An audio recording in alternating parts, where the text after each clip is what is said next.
वासुदेवाय हरे परमात्मने प्रणतः क्लेशनाशाय गोविंदाय नमो नमः। बोलो बाके बिहारी लाल की जय, राधा रानी सरकार की जय। संबंध। अब भगवान आगे के श्लोक में अपने अवतार का अवसर बताते हैं। यदा यदा हि धर्मस्य ग्लानिर्भवति भारत अभ्युत्थानं धर्मस्य तदात्मानं सृजाम्यहम्। यदा यदा हि धर्मस्य अभ्युत्थानं धर्मस्य, धर्म की हानि और अधर्म की वृद्धि का स्वरूप है। भगवत प्रेमी धर्मात्मा सदाचारी निरपराध और निर्बल मनुष्यों पर नास्तिक पापी दुराचारी और बलवान मनुष्यों का अत्याचार बढ़ जाना तथा लोगों में सद्गुण सदाचारों की अत्यधिक कमी और दुर्गुण दुराचारों की अत्यधिक वृद्धि हो जाना। यदा यदा पदों का तात्पर्य है कि जब जब आवश्यकता पड़ती है तब तब भगवान अवतार लेते हैं।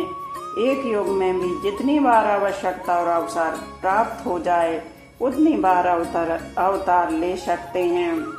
उदाहरणार्थ समुद्र मंथन के समय भगवान ने अजित रूप से समुद्र मंथन किया, कच्छप रूप से मंदराचल को धारण किया तथा सहस्त्रबाहु रूप से मंदराचल को ऊपर से दबा कर रखा।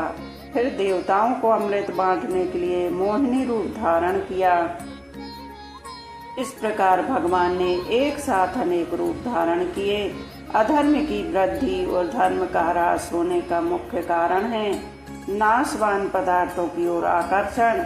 जैसे माता और पिता से शरीर बनता है, ऐसे ही प्रकृति और परमात्मा से सृष्टि बनती है। इसमें प्रकृति और उसका कार्य संसार तो प्रतिक्षण बदलता रहता है, कभी क्षण मात्र भी एक रूप नहीं रहता। और परमात्मा तथा उनका अंश जीवात्मा दोनों संपूर्ण देश काल आदि में नित्य निरंतर रहते हैं। इनमें कभी किंचन मात्र भी परिवर्तन नहीं होता। जब जीव अनित्य उत्पत्ति विनाशील प्राकृतिक पदार्थों से सुख पाने की इच्छा करने लगता है और उनकी प्राप्ति में सुख मानने लगता है, तब उसका पतन होने लगता है।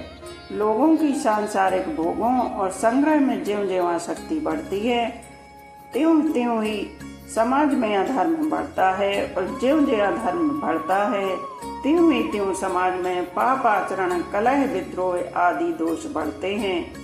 सतयुग, त्रेता युग, द्वापर युग और कलयुग, इन चारों युगों की ओर देखा जाए तो इनमें क्रमशः धर्म का ह्रास होता है। सतयुग में धर्म के चारों चरण रहते हैं, त्रेता युग में धर्म के 3 चरण रहते हैं, द्वापर में धर्म के 2 चरण रहते हैं और कलयुग में धर्म का केवल 1 चरण शेष रहता है।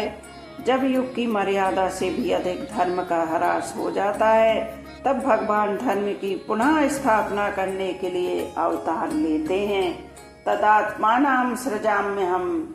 जब जब धर्म की हानि और अधर्म की वृद्धि होती है तब तक भगवान अवतार ग्रहण करते हैं। अतः भगवान के अवतार लेने का मुख्य प्रयोजन है धर्म की स्थापना करना और अधर्म का नाश करना। यहाँ शंका हो सकती है कि वर्तमान समय में धर्म का ह्रास और अधर्म की वृद्धि बहुत हो रही है, फिर भगवान अवतार क्यों नहीं लेते? इसका समाधान यह है कि युग को देखते हुए अभी वैसा समय नहीं आया जिससे भगवान अवतार लें। त्रेता युग में राक्षसों ने ऋषि मुनियों को मारकर उनकी हड्डियों के ढेर लगा दिए थे। यह तो त्रेता युग से भी गया बीता कलयुग है, पर अभी धर्मात्मा पुरुष जी रहे हैं, उनका कोई नाश नहीं करता। दूसरी एक बात और है, जब धर्म का ह्रास और अधर्म की वृद्धि होती है तब भगवान की आज्ञा से संत इस पृथ्वी पर आते हैं अथवा यहीं से विशेष साधक पुरुष प्रकट हो जाते हैं और धर्म की स्थापना करते हैं। कभी कभी परमात्मा को प्राप्त हुए कारक महापुरुष भी संसार का उद्धार करने के लिए आते हैं। साधक और संत पुरुष जिस देश में रहते हैं उस देश में अधर्म की वैसी वृद्धि नहीं होती और धर्म की स्थापना होती है। जब साधकों और संत महात्माओं से भी लोग नहीं मानते, प्रत्युत उनका विनाश करना आरंभ कर देते हैं। और जब धर्म का प्रचार करने वाले बहुत कम रहते हैं तथा जिस युग में जैसा धर्म होना चाहिए उसकी अपेक्षा भी बहुत अधिक धर्म का ह्रास हो जाता है, तब भगवान स्वयं आते हैं। पूर्व श्लोक में अपने अवतार के अवसर का वर्णन करके अब भगवान अपने अवतार का प्रयोजन बताते हैं। परित्राणाय साधूनां विनाशाय च दुष्कृतां धर्म स्थापनार्थाय संभवामि युगे युगे। परित्राणाय साधूनां, साधु मनुष्यों के द्वारा ही अधर्म का नाश और धर्म का प्रचार होता है, इसलिए उनकी रक्षा करने के लिए भगवान अवतार लेते हैं। दूसरों का हित करना ही जिनका स्वभाव है और जो भगवान के नाम रूप गुण प्रभाव लीला आदि का श्रद्धा पूर्वक स्मरण कीर्तन आदि करते हैं और लोगों में भी इसका प्रचार करते हैं, ऐसे भगवान के आश्रित भक्तों के लिए यहाँ साधु नाम पद आया है। जिसका एकमात्र परमात्मा प्राप्ति का उद्देश्य है वह साधु है और जिसका नाशवान संसार का उद्देश्य है वह असाधु है। साधु पुरुष के भावों और क्रियाओं में पशु पक्षी वृक्ष पर्वत मनुष्य देवता पिता ऋषि मुनि आदि सबका हित भरा रहता है। हेतु रहत जग जुग उपकारी तुम तुम्हारे सेवक असुरारी। यदि लोग उसके मन के भावों को जान जाएं तो भी उसके चरणों के दास बन जाएं। इसके विपरीत यदि लोग दुष्ट पुरुष के मन के भावों को जान जाएं तो दिन में कई बार लोगों से उसकी पिटाई हो। यदि भगवान साधु पुरुषों की रक्षा किया करते हैं तो फिर संसार में साधु पुरुष दुख पाते हुए क्यों देखे जाते हैं? इसका समाधान यह है कि साधु पुरुषों की रक्षा का तात्पर्य उनके भावों की रक्षा है, शरीर धन संपत्ति मान बढ़ाई आदि की रक्षा नहीं। कारण कि वे इन सांसारिक पदार्थों को महत्व नहीं देते, भगवान भी इन वस्तुओं का महत्व नहीं देते, क्योंकि सांसारिक पदार्थों को महत्व देने से असाधुता पैदा होती है। विनाशाय च दुष्कृताम, दुष्ट मनुष्य अधर्म का प्रचार और धर्म का नाश करते हैं, इसलिए उनका विनाश करने के लिए भगवान अवतार लेते हैं।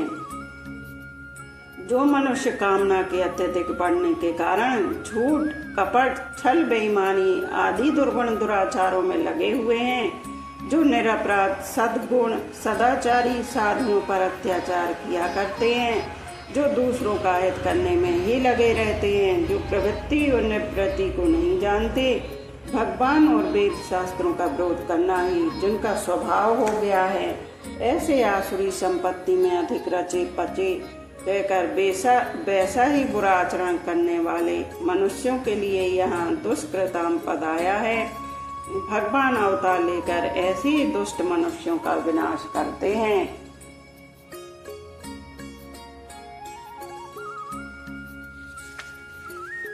धर्म स्थापनार्थाय, निष्काम भाव का उद्देश्य आदेश और प्रचार ही धर्म की स्थापना है। कारण कि निष्काम भाव की कमी से और असत वस्तु को सत्ता देकर उसे महत्व देने से ही अधर्म बढ़ता है, जिससे मनुष्य दुष्ट स्वभाव वाले हो जाते हैं। इसलिए भगवान अवतार लेकर आचरण के द्वारा निष्काम भाव का प्रचार करते हैं। निष्काम भाव के प्रचार से धर्म की स्थापना स्वतः हो जाती है। संभवामि युगे युगे, आवश्यकता पड़ने पर भगवान प्रत्येक युग में अवतार लेते हैं। एक युग में जितनी बार जरूरत पड़ती है उतनी बार भगवान अवतार लेते हैं।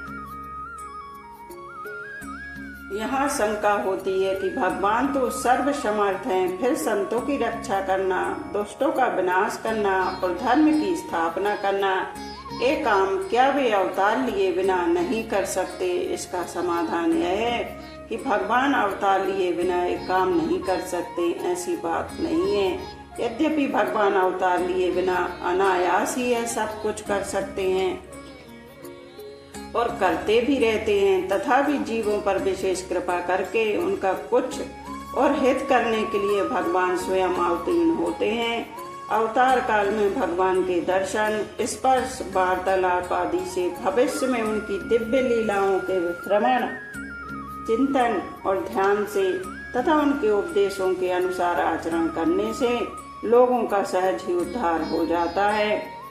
इस प्रकार लोगों का सदा उद्धार होता ही रहे, ऐसी एक रीति भगवान अवतार लेकर ही चलाते हैं। जिस युग में जितना कार्य आवश्यक होता है, भगवान उसी के अनुसार अवतार लेकर उस कार्य को पूरा करते हैं। इसलिए भगवान के अवतारों में तो भेद होता है, पर स्वयं भगवान में कोई भेद नहीं होता। भगवान सभी अवतारों में पूर्ण हैं और पूर्ण ही रहते हैं। चौथे श्लोक में आए अर्जुन के प्रश्न के उत्तर में भगवान ने मनुष्यों के जन्म और अपने जन्म में 3 बड़े अंतर बताए हैं। जानने में अंतर, मनुष्यों के और भगवान के बहुत से जन्म हो चुके हैं। उन सब जन्मों को मनुष्य तो नहीं जानता, पर भगवान जानते हैं। जन्म में अंतर, मनुष्य प्रकृति के परवश होकर अपने किए हुए पाप पुण्यों का फल भोगने के लिए और फल भोग पूर्वक परमात्मा की प्राप्ति करने के लिए जन्म लेता है, पर भगवान अपनी प्रकृति को अधीन करके स्वाधीनता पूर्वक अपनी योग माया से स्वयं प्रकट होते हैं। कार्य में अंतर, साधारणतः मनुष्य अपनी कामनाओं की पूर्ति के लिए कार्य करते हैं, जो कि मनुष्य जन्म का ध्येय नहीं है, पर भगवान केवल मात्र जीवों के कल्याण के लिए कार्य करते हैं। आज यहीं पर विश्राम लेते हैं, शेष आगे का कल कहेंगे। बोलो राधे राधे।